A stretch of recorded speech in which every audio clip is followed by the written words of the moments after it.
Bonjour à tous. Je vais vous replonger quelques instants dans vos premières semaines chez Dassault Systèmes. C'était le début d'un nouveau job, peut-être une nouvelle ville. Vous avez dû chercher un appartement, vous avez dû peut-être acheter une voiture, trouver un bon médecin, le pressing à proximité, les bonnes adresses où sortir.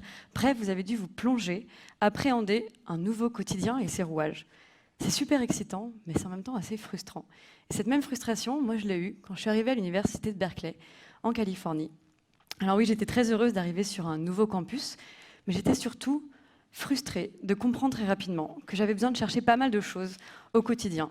Des choses qui sont parfois triviales, mais des choses parfois très structurantes, comme trouver un stage, trouver un job, trouver un logement, etc.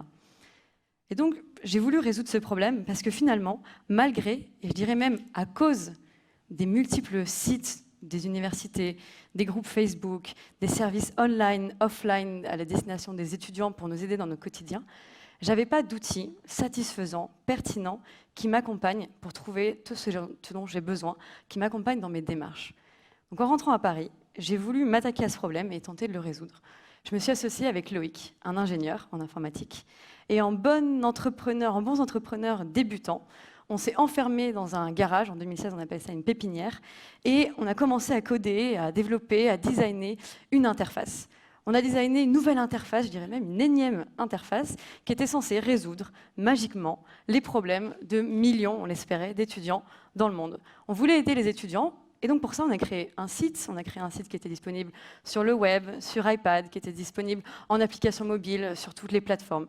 En se disant que juste en créant des boutons et en réfléchissant sur la couleur, la taille, mais oui, Google aussi, ils font ça, le champ des textes, les polices, etc., on allait résoudre des problèmes. Donc on a eu quelques premiers succès, parce qu'on touchait du doigt un vrai problème, mais finalement, on s'est rendu compte qu'on avait créé une énième interface, encore un peu plus de bruit, et qu'on n'aidait pas réellement les gens à trouver ce dont ils avaient besoin. Et donc on s'est reposé un peu la question. Il y a 1 an et demi, on était sur la fin de l'accélération au NUMA. On s'est dit, OK, c'est pas à la hauteur de nos ambitions, qu'est-ce qu'on fait? Donc, tête baissée, on refonce, on dit, on jette tout, n'ayons pas peur, on refait une application mobile. Bah oui, on est une start-up, on va forcément créer une application mobile. Donc, on se dit, bah, la solution, c'est juste de la simplifier. Donc, on imagine une application en 3 écrans qui comprend rapidement qui est l'étudiant et qui va lui poser des questions pour affiner son besoin et lui proposer du contenu. Donc on invite des étudiants à venir nous voir dans nos super bureaux au NUMA, dans le Sentier, et on leur dit « Regardez notre nouvelle appli, vous essayez l'ancienne, mais vous allez adorer la nouvelle, elle est encore plus simple, elle est encore plus belle, elle est encore plus géniale. » Donc ils testent sans grande conviction, avec un peu de conviction pour nous faire plaisir, mais finalement, à notre grande surprise, ce qu'ils nous disent, c'est « Mais moi, je m'en fous de ton application, en fait. Tu vois, moi, ce dont j'ai besoin, c'est de savoir où je vais amener mon date Tinder demain. » Moi, ce dont j'ai besoin, c'est de savoir comment faire mon visa pour le Vietnam parce que je pars dans 1 mois. Moi, j'ai besoin de trouver un stage en finance à New York en septembre parce que c'est mon rêve, etc. Ils nous donnent leurs besoins. Et nous, finalement, on pose de côté notre questionnaire. Qu'est-ce que tu penses de l'application? Est-ce qu'elle est rapide? Est-ce que la police est sympa? Qu'est-ce que tu mettrais comme icône, etc. On dit, OK, là, on arrête de leur parler de notre appli, on arrête de leur mettre notre interface dans les mains et on essaie de comprendre quel est leur besoin. Et donc là, on leur dit, bah OK, mais en fait, tu as besoin de quoi? Et non pas, tiens, moi j'ai besoin que tu me dises ce que tu penses que je fais. Et là, ils nous écoutent et ils nous disent, bah oui, moi tu vois, j'ai besoin de savoir, de trouver une salle de gym près de chez moi, qui fasse tel sport, à telle adresse et qui soit dans mon budget. Ok, on collecte le besoin, on collecte leur friction, on collecte le process qu'ils font quand ils font une recherche, quel miracle ils attendent dans leur recherche, et on se met à faire la recherche à leur place. On devient un peu des concierges super-héros, où en fait, on est vraiment focalisé sur l'utilisateur. On utilise tous nos moyens, tous nos contacts, le réseau, les idées qu'on a pour chercher, puis Google, pour leur trouver de l'information. Et donc finalement, le soir même, on revient vers eux par email en leur disant, bah voilà, j'ai fait des recherches pour ton besoin, je t'ai trouvé ça, qu'est-ce que tu en penses? Et donc on leur livre vraiment sur un plateau le problème, la solution à leur problème. Et là, ils nous disent, écoute, c'est génial, moi je vais m'inscrire dans la 2e salle de sport, ah ce bar il est sympa, est-ce que tu n'en as pas un autre qui est plus comme ci, parce que tu vois, moi je suis plutôt de tel style, j'écoute telle musique, j'habite dans tel quartier, etc. Et d'ailleurs, est-ce que je pourrais te poser une autre question, et est-ce que je pourrais aussi donner ton mail à un pote, parce que lui aussi il cherche quelque chose et ça lui serait bien utile. Et là on se dit, en 24 heures, on a fait la boucle problème-solution, pour des vraies personnes, auprès de qui on résout un vrai problème, qui vont s'en servir de notre solution et qui, en plus, la recommandent à des gens. Et là, malgré les mois et les mois qu'on a passés à essayer de trouver, de designer une belle interface, là, on se rend compte qu'on a fait ce qui est plus précieux, qui marque vraiment le début d'une aventure entrepreneuriale, qui devrait en tout cas marquer, et qui marque en tout cas le début de quelque chose d'intéressant qui se passe. On a trouvé notre product market fit. On avait trouvé un produit qui correspondait à un vrai cas d'usage, à un vrai marché. Et depuis ce temps, depuis avril 2015, où on a repensé ça, le travail de Jam, c'est pas faire ça pour 1, 10, 100 personnes, mais pour des milliers, aujourd'hui des dizaines de milliers, et bientôt on l'espère des centaines de milliers, des millions d'étudiants. Comment on a commencé? Donc on s'est mis derrière nos écrans, par email, à répondre aux étudiants. Au début, c'était nos mails personnels, et puis de fil en aiguille, on a commencé à essayer de designer nous-mêmes la réponse scalable, donc portable à échelle, à ces problèmes quotidiens des étudiants. Donc on a fait un back-office sur Trello, que vous connaissez peut-être, qui est un outil de gestion de tâches collaboratives, qui a l'avantage d'être assez modulable et qui a une API ouverte sur laquelle on peut un peu bidouiller. Et on a imaginé l'assistant personnel, le nom qu'on lui a donné au début. Aujourd'hui, on a bien changé. Ça, c'est vraiment une capture d'écran de comment est-ce qu'on avait imaginé le premier back-office sans le coder, parce qu'on ne code que quand on a validé qu'il y avait un besoin et une utilité.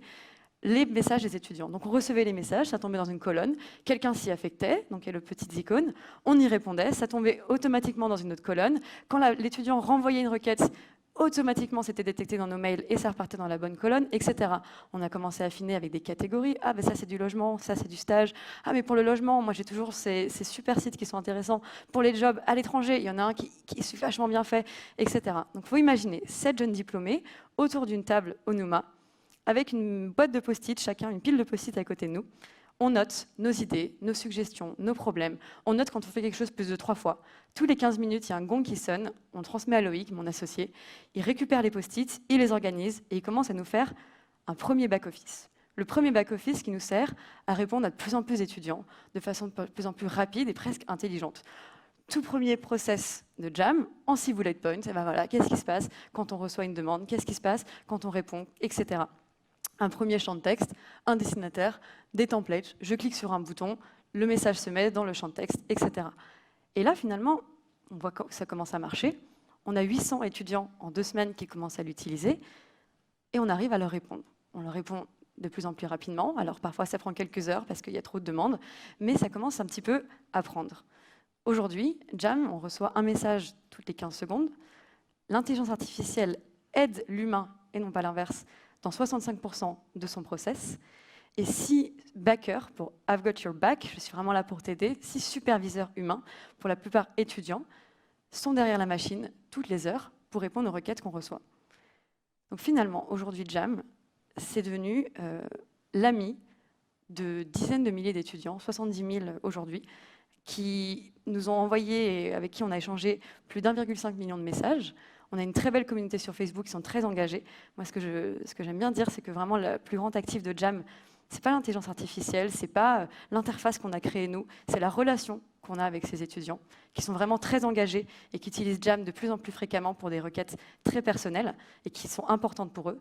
Et on a levé plus d'1 million d'euros, comme ça a été dit, auprès notamment du fonds Isaïe, qui a soutenu historiquement Blablacar. Donc, ce que je viens de vous raconter, c'est vraiment la naissance de Jam, ce petit personnage qui est à la croisée entre la hotline du 118-218 version 2, voire 3.0, un ami de confiance, la maman qui rassure, un assistant personnel, presque un génie de la lampe avec qui Jam, trouve-moi un bar pour ce soir, tiens, je t'ai trouvé le bar parfait pour regarder le match, etc. etc. Parfois, il y a vraiment un effet de surprise assez sympa. Et c'est vraiment cette naissance d'une intelligence artificielle d'un nouveau genre qui est en binôme avec l'intelligence humaine. Et finalement, on s'en fiche de savoir, c'est souvent la première question qu'on me pose, mais ce n'est pas la plus intéressante. À quel pourcent l'humain, à quel pourcent la machine, qui fait quoi, qui me parle, qui me répond? Ça, c'est pas intéressant, c'est notre sauce interne. Ce qui est intéressant, c'est est-ce que la réponse, elle vient rapidement? Est-ce qu'elle est pertinente? Est-ce qu'on comprend ce que je demande? Et vous pouvez le tester, parce que certes, on aide mieux les étudiants, mais tout le monde peut l'utiliser et tout le monde peut le tester. Vous pouvez lui envoyer Hello au 38 102, je vous rassure, c'est gratuit, ou par Messenger, sur la page Messenger de Jam, ou par Twitter. Notre handle, c'est HelloJam avec le tiré du bas. Vous envoyez Hello à Jam et vous voyez ce qui se passe. Il va commencer à discuter avec vous. Il va vous demander votre prénom. Il va commencer à essayer de comprendre qui vous êtes et vous dire de quoi as-tu besoin, en quoi est-ce que je peux t'aider aujourd'hui. Et plus vous allez discuter avec lui, plus il va apprendre à vous connaître, plus il va être pertinent Il va aussi lui se permettre d'engager la conversation. Si vous lui demandez un petit job, alors j'espère que ce ne sera pas le cas, mais si vous lui demandez un petit job à côté, il va vous trouver ce qui existe. On a des offres en interne, on a des offres qu'on va aller chercher un peu partout sur Internet, mais il va pouvoir aussi vous dire, quelques jours plus tard, tiens, au fait, je viens de recevoir une annonce super intéressante de street marketer pour ce week-end. Est-ce que tu veux gagner 40 € en distribuant des flyers pendant 2 heures? C'est de telle heure à telle heure, envoie-moi go si ça t'intéresse. Ça veut dire que c'est non seulement intéressant pour l'étudiant, mais pour toutes les entreprises qui ont envie de discuter avec les étudiants de manière complètement naturelle. Et quand on a créé Jam, donc il y a un peu plus d'1 an, c'était complètement contre-intuitif pour une start-up de ne pas avoir comme produit phare un site ou une application. Donc on devait répondre à longueur de journée à la question « Pourquoi vous n'avez pas d'appli, mais vous devriez faire une appli ?» Et beaucoup moins à la question « Mais pourquoi vous avez choisi la conversation pour répondre à un problème, résoudre un problème ?» Aujourd'hui, il y a de plus en plus de startups qui sont lancées, à peu près dans le courant de l'année dernière aussi, comme nous. On a appelé ça les applications invisibles. Moi, j'aime bien ce nom, je le trouve marrant, c'est un peu mystique, un peu féerique. Ça montre qu'il y a quelque chose qui se passe, mais on ne sait pas trop ce que c'est. En fait, il y a des applis, mais qui ne sont pas des applis, qui ne sont pas sur le store, et qui sont par SMS, qui sont par Messenger, qui sont par Twitter, qui pourraient être par WhatsApp, par Skype, qui pourraient discuter avec nous et nous poser des documents dans notre Dropbox, peu importe. Ces applications invisibles qui sont là. Il y a 2 mois, il y a Facebook qui a lancé son bot store, enfin un peu plus, en avril, qui a annoncé l'ouverture du bot store sur Messenger, qui permet en fait à n'importe quelle entreprise, à n'importe quelle marque, de créer son petit robot, peu importe si c'est que de l'humain, peu importe si c'est que de l'IA, peu importe si c'est les deux. Bref, de s'annoncer sur le bot store et de discuter en direct avec des utilisateurs. Donc ce nom de chatbots, il est à retenir.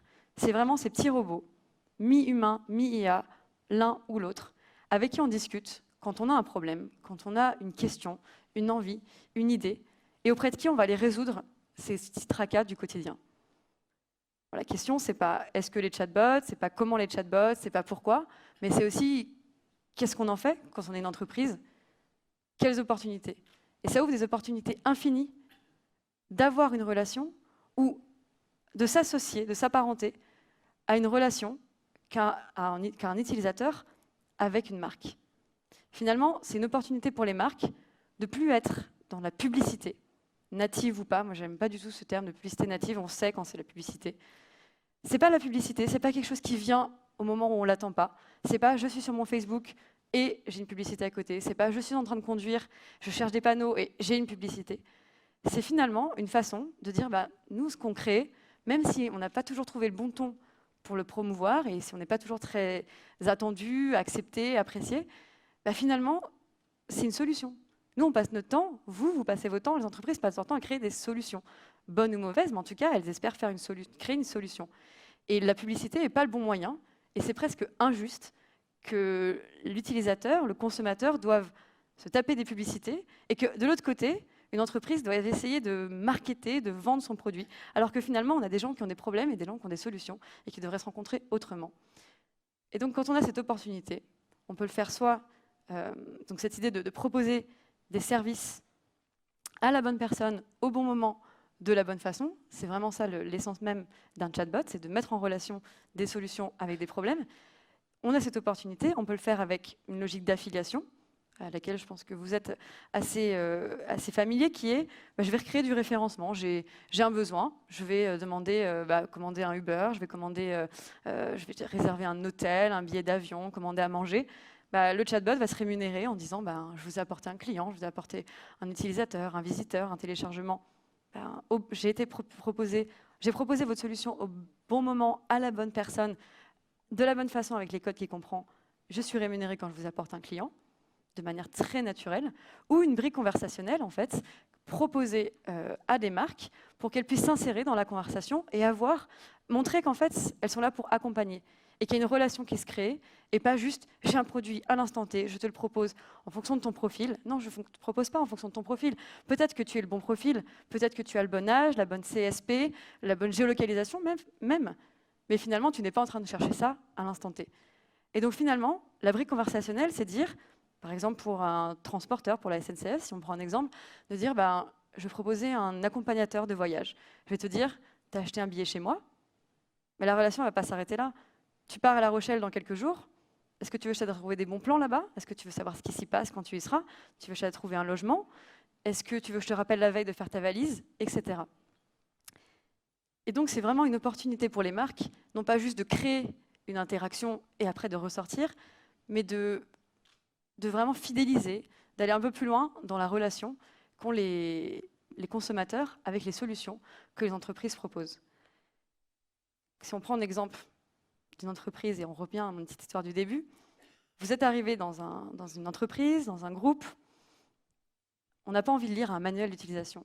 On n'a pas envie de se poser et de se dire qui fait quoi, où, combien, à qui je dois demander, qu'est-ce qui se situe où sont les événements, etc. Ce dont on a envie, ce qu'on aimerait, c'est notre petit assistant qui nous parle. Là, je rejoins complètement la philosophie de Rand, qui va nous dire bonjour, comment est-ce que je peux t'aider aujourd'hui? Tiens, moi aujourd'hui, j'ai besoin de savoir à qui m'adresser parce que j'ai tel problème. Moi aujourd'hui, j'aimerais savoir ce qui se passe à tel endroit, etc. Et donc là, c'est immédiat, c'est naturel, c'est personnalisé. Et on rend la technologie non pas ingérante, mais intuitive, belle, invisible et même agréable. Et c'est là tout l'enjeu. Parce qu'effectivement, comme ça a été dit, la technologie, elle est là. Et donc, plus de technologie pour moins de technologie, c'est vraiment quelque chose que je partage et qui a envie de dire, de toute façon, c'est là, ça peut nous aider. Comment faire pour la rendre personnalisée et agréable? Et notre vision, qui est partagée par d'autres startups, c'est de supprimer l'interface entre l'homme et les services. Vous avez un besoin, vous avez une idée, vous avez un projet. Arrêtez de vous demander quelle application ouvrir, quelle interface. Ah mince, je suis bête, j'ai pas vu le bouton. Non, c'est pas vous qui êtes bête, c'est le designer qui a mal fait son job. Et donc, concentrez-vous sur la façon dont vous aimez utiliser votre mobile. Quand vous avez ouvert votre téléphone ce matin, vous avez ouvert vos SMS, vous avez ouvert votre Gmail, vous avez ouvert WhatsApp, Facebook, pour vous mettre à jour. Parce que finalement, ce qui compte et ce que vous aimez faire, c'est ça. C'est discuter pour avoir de l'information. C'est pas aller sur Google, c'est pas ouvrir vos applications. Et je lisais récemment un article d'un ancien product designer chez Google qui essaie de mettre un peu de philosophie et d'éthique dans le design de produits, qui en est parti et qui dit c'est dangereux parce qu'on est dans l'économie de l'attention, ça a été dit, et je rejoins aussi complètement cette idée que l'attention, elle est précieuse, c'est notre monnaie la plus précieuse avec notre temps. Et les grands groupes, les startups, les produits qui sont développés aujourd'hui, ils sont en compétition pour votre attention. Ça ne veut pas dire qu'ils en font quelque chose de bien. Moi, il y a quelque chose qui m'a choqué, c'est l'algorithme de Facebook. À un moment, le newsfeed, il était tellement efficace que quand vous ouvriez votre Facebook, en scrollant un ou deux écrans, vous aviez toute l'information et vous repartez de Facebook. Et ça fait perdre des milliards parce que finalement, vous ne restez pas assez longtemps pour regarder les pubs qu'ils voudraient vous montrer. Et donc, ils ont été obligés de revenir un peu en arrière et de rendre moins performant l'algorithme, pour être sûr que parfois c'est intéressant, mais alors parfois c'est quelqu'un dont vous ne vous souvenez plus, qui partage je ne sais quoi, vous n'en avez rien à faire, et donc vous êtes obligé de rester un peu plus longtemps sur votre Facebook, et donc donner un peu plus d'attention à Facebook. Et le problème, c'est que beaucoup de produits aujourd'hui sont liés à des entreprises qui deviennent de plus en plus profitables, parce que vous passez du temps sur elles. Donc elles font, et on l'a dit, des notifications, elles font des techniques de fear of missing out, j'ai peur de rater quelque chose, mon téléphone, mince, attends, je vais consulter, je vais rafraîchir, alors que faut regarder, en fait, ça fait 1 minute que vous avez checké vos mails. Et c'est vraiment cette logique dans laquelle on nous met, parce que plus vous passez du temps dessus, plus ils sont profitables. Et je pense qu'il y a une vraie opportunité avec les chatbots et avec cette logique de conversation et de non-interface, qui est un vrai changement de paradigme, qui est de passer de cette course à l'attention à une course à l'intention. En fait, plutôt une réponse à l'intention. Vous ouvrez votre téléphone, vous transmettez votre besoin de manière claire, de la façon la plus simple possible. On vous répond, puis vous passez à autre chose. Et comme disait Rand, vous passez à autre chose, vous allez boire un café avec des amis, vous allez lire un livre, vous allez vous promener dans la nature, mais vous n'allez pas passer du temps à scroller, parce qu'on a décidé qu'il fallait que vous passiez du temps pour regarder en même temps quelques pubs. Donc ça, c'est notre promesse, c'est notre vision, qui, on l'espère, est partagée par beaucoup, et de plus en plus, qui est de se libérer de la technologie pour finalement en tirer le meilleur. Merci.